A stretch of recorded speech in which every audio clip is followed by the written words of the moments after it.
Bonjour mes chers élèves, j'espère que vous allez bien. On se retrouve aujourd'hui pour voir une nouvelle leçon de la séquence 3, activité de lecture.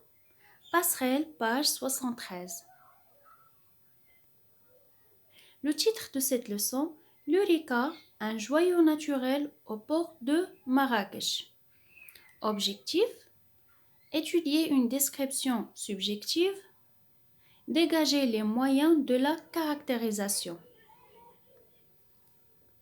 Voilà notre support. Je lis le texte.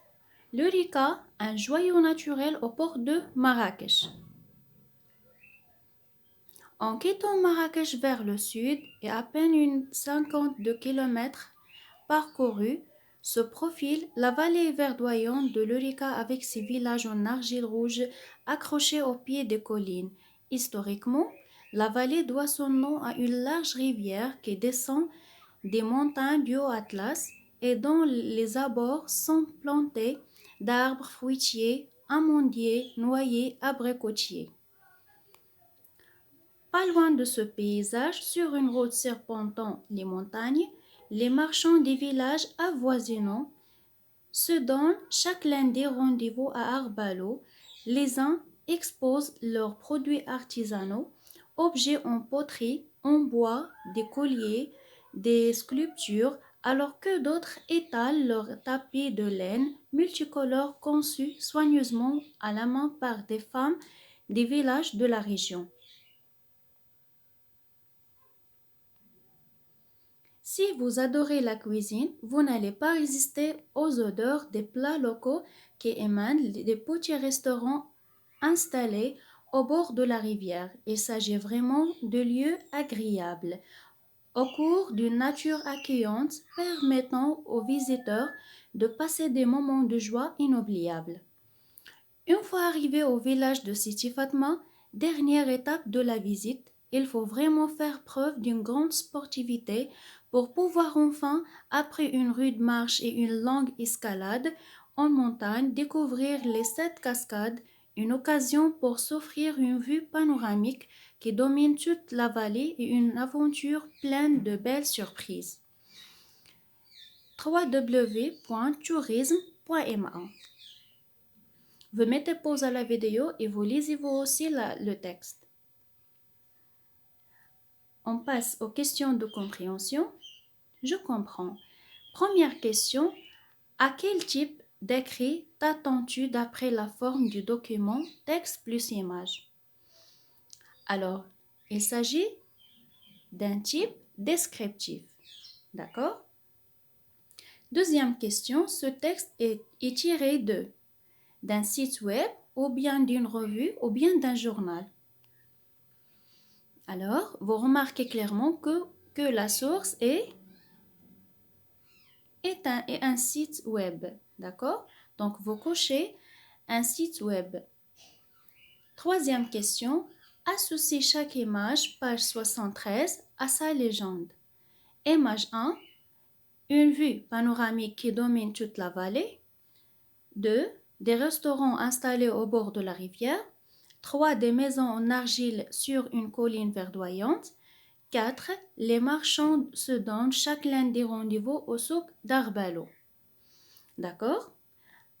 Alors la réponse, voilà, alors c'est 1, c'est l'image 3, c'est l'image 4, c'est l'image 2. D'accord? Alors pour la question 4, d'après les images et le titre d'auteur parle de. Alors, d'après les images et le titre, l'auteur parle de. Alors, de quoi? Est-ce que de sa ville, ou bien de son village, ou bien de sa région? Donc, l'auteur parle de l'Eureka, d'accord, et qui se trouve à Marrakech. Donc, il parle de sa région.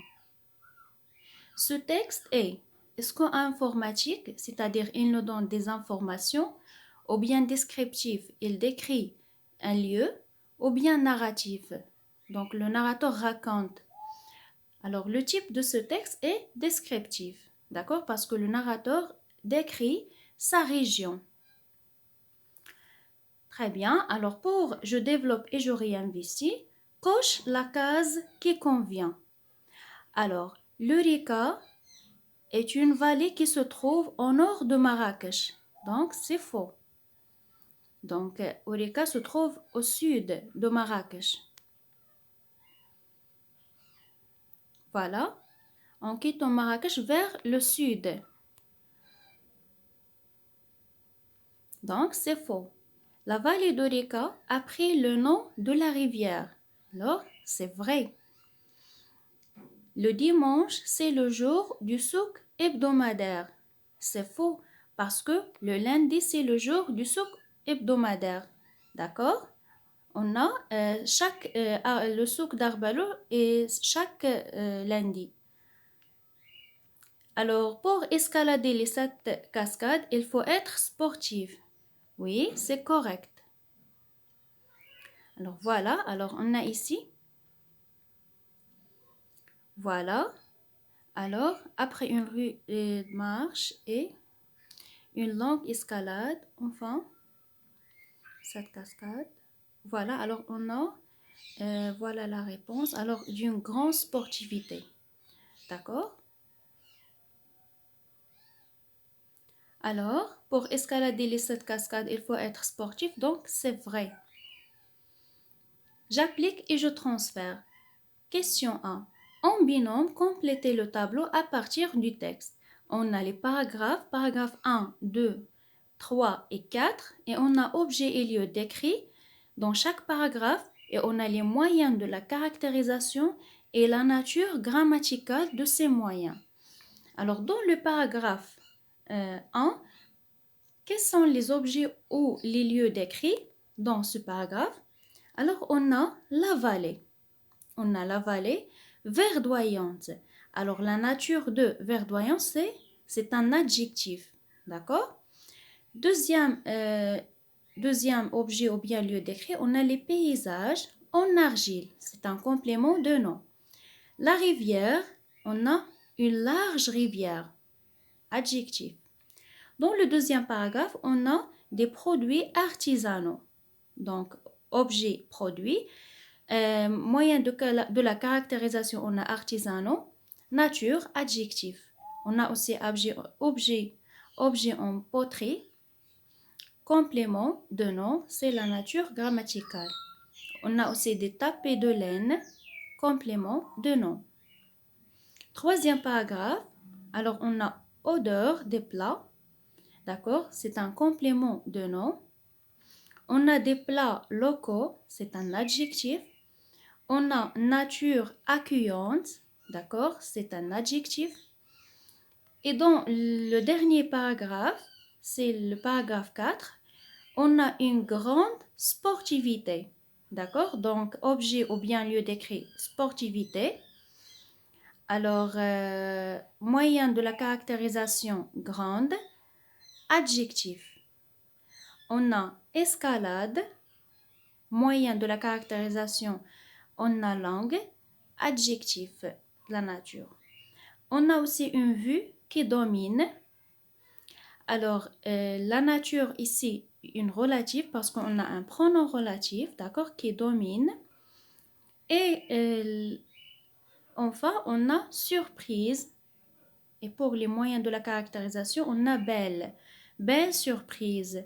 La nature grammaticale de belle, bien sûr, est un adjectif.